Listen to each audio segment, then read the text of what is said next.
Good day, sir.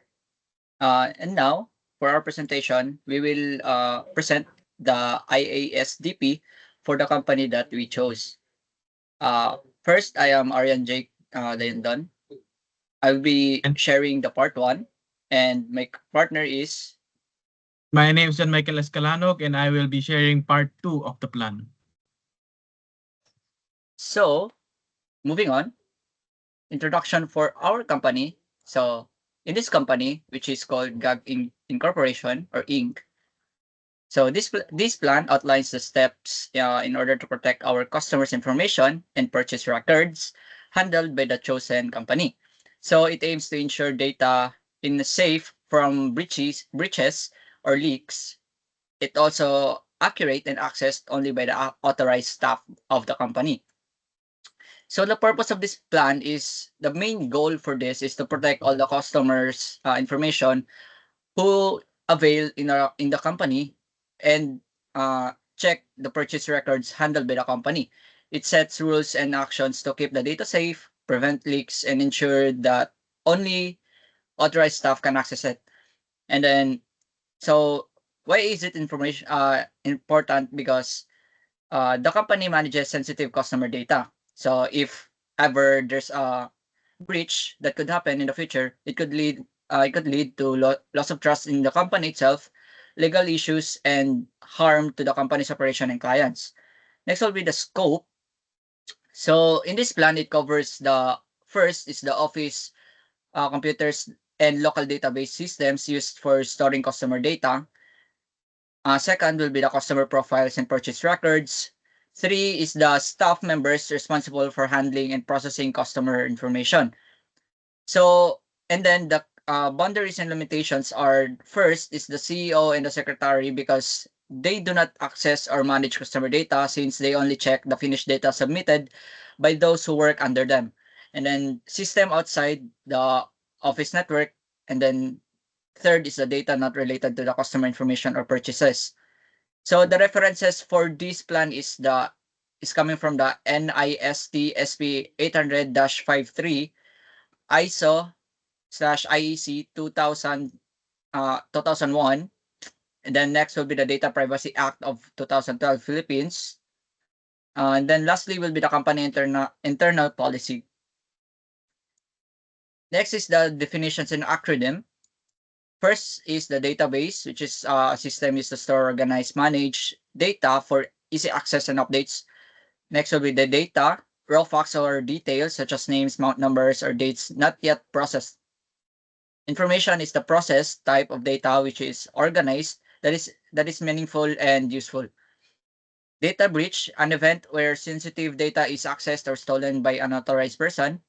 Data leaks is the accidental and or unintentional expose of private data to people who should not have access. The second part is the organizational security policy. So in this company, they follow strict security rules to protect the customer data. So only those authorized staff can access the records and check the records. Every data is stored locally in the company itself. So it includes the commitment such as the confidentiality of the company, which is it ensures the approved personnel can view or handle the customer information. It also shows the integrity, which is they secure the systems and procedures to make sure the data is accurate and unchanged.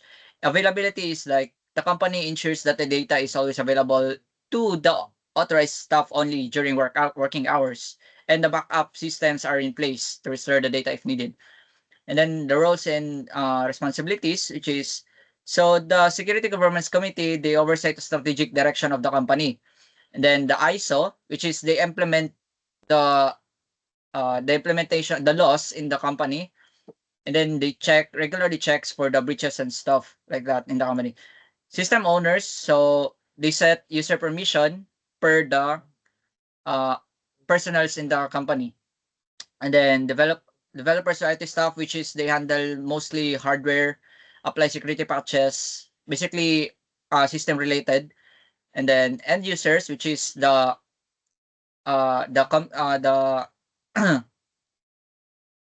the workers that is hired in a company, which is use strong passwords, access the only authorized data.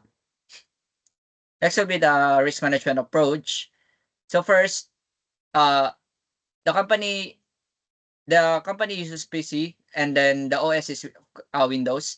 So to manage the customer profile and purchase records. Next will be the possible risk of the possible risk is coming from the insider, which is the staff of the company.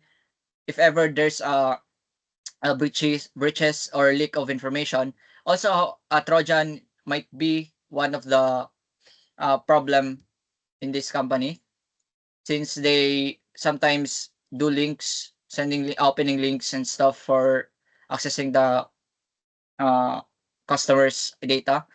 Next will be the analyze, which is the insider threat is also highly possible due to limited team size and shared work environment, since physical working space. Next will be the respond. In order to prevent this, the company should have a role-based access, which is the one of the solution in order for them to uh, mitigate the problem. And then last will be the monitors. Basically, regular review system logs will be done every end of the day. Next will be the frequency assessment. So the company, they do assessment every 6 months. Like they check records and update the status of the clients. And then the risk identification. So the key assets in the company is like company PC, customer profiles, office-based data management softwares. The threats are the insider misuse or data leaks, malware or Trojan, as I said earlier, system crashes, and then unauthorized access if login credentials are shared. So the vulnerabilities is the limited IT stuff, potential weak passwords, and then no real-time monitoring tools. Staff may lack awareness of phishing and malware risk. So risk on the risk analysis. So first, the risk is the insider, which is the likelihood is medium since they have a small team size, but the impact is very high. The Trojan, the likelihood is medium and the impact is high. System crash, the likelihood is medium since they have like monthly patches, but the impact is still high.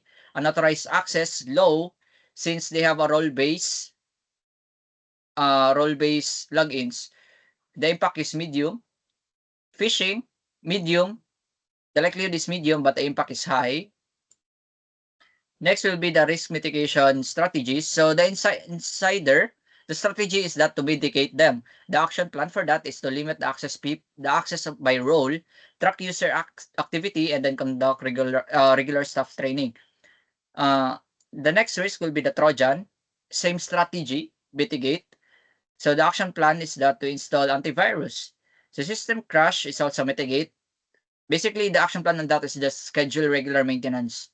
Unauthorized access. The best way to mitigate, the best strategy is for this is to avoid them. And then the phishing email, which is the strategy for that is mitigate.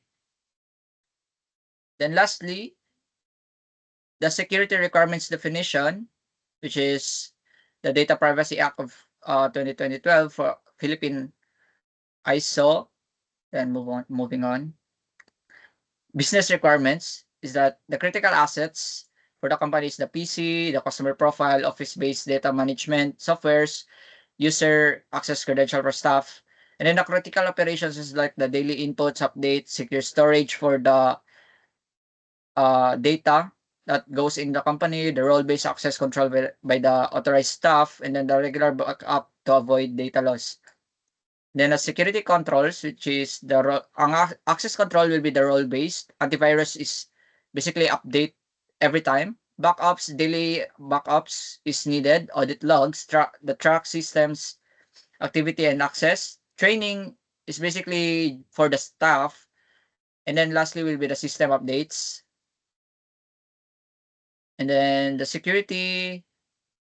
So basically, this is the security architecture and design. The company operates using office space. Basically, they run on LAN. They store everything offline. in the database inside the office. Basically, there is no like cloud service for them to store the data. Then next will be the security design. So they need like multiple layers of protection. It includes antivirus, access control, audit logs, regular backups to reduce the chance of single point of failure. They also need to put the least privilege so that only those staff who need to access the customer data can view it. And then the fail-safe defaults, which is basically it makes the system to deny every access by default. And then lastly will be the security controls implementation. First is the network security, like firewalls on the PC, access control, role-based logins, data encryption, data is encrypted at rest and in transit, and then audit logs, system logs, track users' actions, physical security, like first is like having the office restricted or PC are locked when it's not used. And that's it for the part one.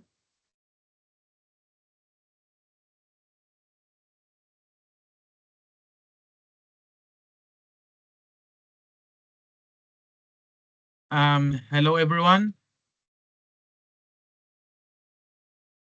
and I will be. I'm John Michael Escalanog, and I will be continuing of our security development plan or the IA Information Assurance and Security Plan Part 2. So I will talk about the summary of all the elements included in our Part 2. First is the development security procedure. Implement OWASP-based structure coding practices, segregates development and production environment, enforces role-based access, and restricts unauthorized device. Security testing include SAST, DAST, and quarterly scans and annual penetration tests. All system changes following strict changes management and protocol. The next part is the incident response and recovery. Follows a four-step process detection, which are the detection, reporting, analysis, and containment. Automated tools assist detection and incident are reported to the ISO immediately. Business continuity includes daily encrypted backups, offsite weekly storage, and disaster recovery drills with a 24-hour restoration target. Next is the training and awareness. All employees undergo mandatory security training every 6 months. Developers and IT staff receive specialized training on secure coding, system hardening, and compliance. Awareness campaign includes phishing simulation and monthly security tips.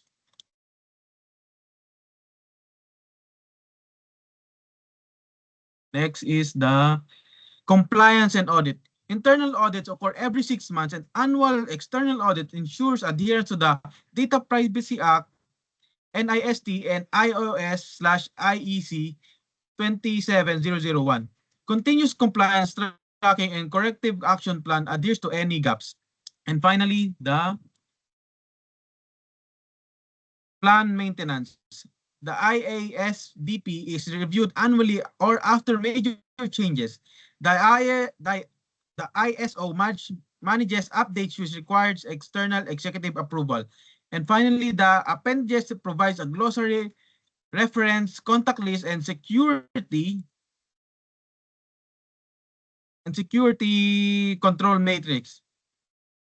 In summary, the goal of this plan is to maintain data integrity, minimize security risks, and ensures compliance through continuous monitoring, staff training, and regular plans and updates. Thank you. That's all. Thank you.